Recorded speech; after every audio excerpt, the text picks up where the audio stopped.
আজকের দিনে বিশেষ করে এই এআই এর যুগে বাবা মা হওয়াটা কিন্তু আগের চেয়ে অনেক বেশি চ্যালেঞ্জিং, তাই না? চলুন আজ আমরা একসঙ্গে এমন একটা নতুন পথের খোঁজ করি যা আমাদের সন্তানদের মানুষ করার এই জার্নিটাকে আরও সহজ আর সুন্দর করে তুলতে পারে। অভিভাবক হিসাবে আমাদের সবার মনেই কিন্তু একটা প্রশ্ন প্রায়ই ঘুরপাক খায়, একটা গভীর চিন্তা। নিজেকে একবার জিজ্ঞেস করে দেখুন তো, আমি কি এমন একটা সন্তান বড় করছি যে জীবনের যে কোনো কঠিন পরিস্থিতির মোকাবেলা করতে পারবে, নাকি এমন একজন যে শুধু পরীক্ষার রেজাল্ট ভালো করবে? এই প্রশ্নটা কিন্তু আজকের প্রত্যেক বাবা মায়ের। আসলে কি বলুন তো, আমাদের আর আমাদের সন্তানদের মধ্যে একটা নীরব দূরত্ব তৈরি হচ্ছে। আমরা যেভাবে ভাবি আর ওদের যা প্রয়োজন, তার মধ্যে একটা বড় ফারাক রয়ে গেছে। সত্যি বলতে আমাদের ছেলেমেয়েরা এমন সব চাপের মধ্যে দিয়ে যাচ্ছে যা আমরা আমাদের ছোটবেলায় হয়তো ভাবতেও পারতাম না। ভাবুন একবার, একদিকে পড়াশোনার মারাত্মক চাপ, অন্যদিকে মোবাইল বা ল্যাপটপের স্ক্রিনের হাতছানি, সবসময় অন্যদের সঙ্গে একটা তুলনা, যদি হেরে যাই সেই ভয়, আর নিজের আবেগগুলো ঠিকমতো বুঝতে না পারার একটা বিভ্রান্তি। এই সব কিছু নিয়ে ওরা বড় হচ্ছে। আর ঠিক এখানেই সমস্যাটা, আমরা এখনও সেই পুরনো শাসন বা নিয়ন্ত্রণের পদ্ধতিগুলো ব্যবহার করছি, যেখানে আসলে প্রয়োজন ছিল ওদের সঙ্গে একটা মানসিক সংযোগ তৈরি করার। তাহলে এর সমাধান কি? সমাধান হল আমাদের লক্ষ্যটাকেই একটু বদলে ফেলা। চলুন দেখি সফলতার আসল মানেটা এখন ঠিক কী দাঁড়াচ্ছে। দেখুন, একটা সময় ছিল যখন আমরা ভাবতাম সফলতা মানেই ভালো আইকিউ, পরীক্ষায় দারুণ নাম্বার আর অনেকগুলো ডিগ্রি। কিন্তু যুগ বদলেছে। এখন সফলতা মানে হল নিজের আবেগগুলোকে নিয়ন্ত্রণে রাখা, কঠিন পরিস্থিতিতেও আত্মবিশ্বাস ধরে রেখে ঘুরে দাঁড়ানো, নিজের ওপর ভরসা করতে শেখা আর অন্যদের সঙ্গে সুন্দর সম্পর্ক তৈরি করার ক্ষমতা।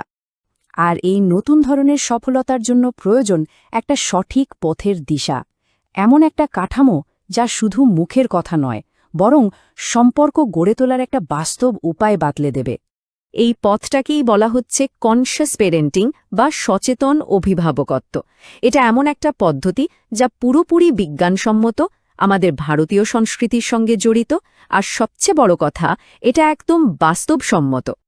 এর প্রথম কাঠামোটা হল কম্পিটেন্সি মডেল। এর ৩টে সহজ ধাপ আছে। প্রথমত জ্ঞান, মানে সন্তানের মনটাকে বোঝা। দ্বিতীয়ত দক্ষতা, মানে ওদের শাসন না করে ওদের সঙ্গে কথা বলে পথ দেখাতে শেখা। আর তৃতীয় এবং সবচেয়ে জরুরি হল মনোভাব, অর্থাৎ তুলনা করা ছেড়ে দিয়ে ওদের সঙ্গে সংযোগ তৈরি করাকে বেছে নেওয়া। এর দ্বিতীয় কাঠামোটা হল নলেজ পারফরম্যান্স সিস্টেম। এটাও ৩টি জিনিসের ওপর জোর দেয়। প্রথমত মস্তিষ্ক, মানে নিজের আর সন্তানের স্ট্রেস বা আবেগ কিভাবে সামলাতে হয় তা শেখা। দ্বিতীয়ত শরীর, অর্থাৎ ঘুম, খাওয়া দাওয়া আর শক্তির মধ্যে একটা ভারসাম্য আনা। আর সবশেষে আচরণ, যেখানে আমরা শিখি শাস্তি না দিয়েও কিভাবে ভালো অভ্যাস তৈরি করা যায়। আর যখন আমরা এই পদ্ধতিগুলো মেনে চলি, তখন একটা দারুণ পরিবর্তন আসে।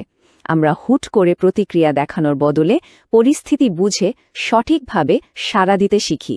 কিন্তু মনে প্রশ্ন আসতেই পারে, আমরা তো জানি যে চিৎকার করে বা বকাবকি করে লাভ হয় না, তবুও কেন বারবার একই ভুল করি?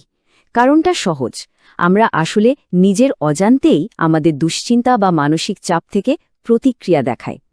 তাই আমাদের পুরনো অভ্যাসগুলো, যেমন বকাবকি করা, জোর খাটানো বা ভয়ের মাধ্যমে কথা শোনানো, এগুলো বদলে গিয়ে একটা নতুন অভিজ্ঞতা তৈরি হয়, যেখানে থাকে পারস্পরিক শ্রদ্ধা, মানসিক নিরাপত্তা, গভীর বিশ্বাস আর ভালোবাসার অনুশাসন। তাই এটা কোনো বক্তৃতা নয়, এটা একটা আমন্ত্রণ, এই সুন্দর যাত্রাপথে প্রথম পদক্ষেপ নেওয়ার জন্য একটা আন্তরিক আহ্বান।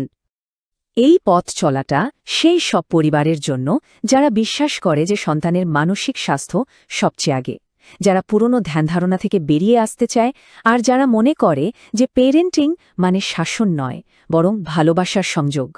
সব শেষে একটা কথা মনে রাখা খুব জরুরি, আমাদের কাউকে নিখুঁত বাবা মা হতে হবে না। শুধু প্রয়োজন সঠিক বোঝাপড়া, কিছু সঠিক কৌশল আর একটা পজিটিভ মনোভাব। এই নতুন যাত্রায় আপনাকে সাহায্য করার জন্য ওয়েলনেস ফর লাইফ একাডেমি সব সময় পাশে আছে।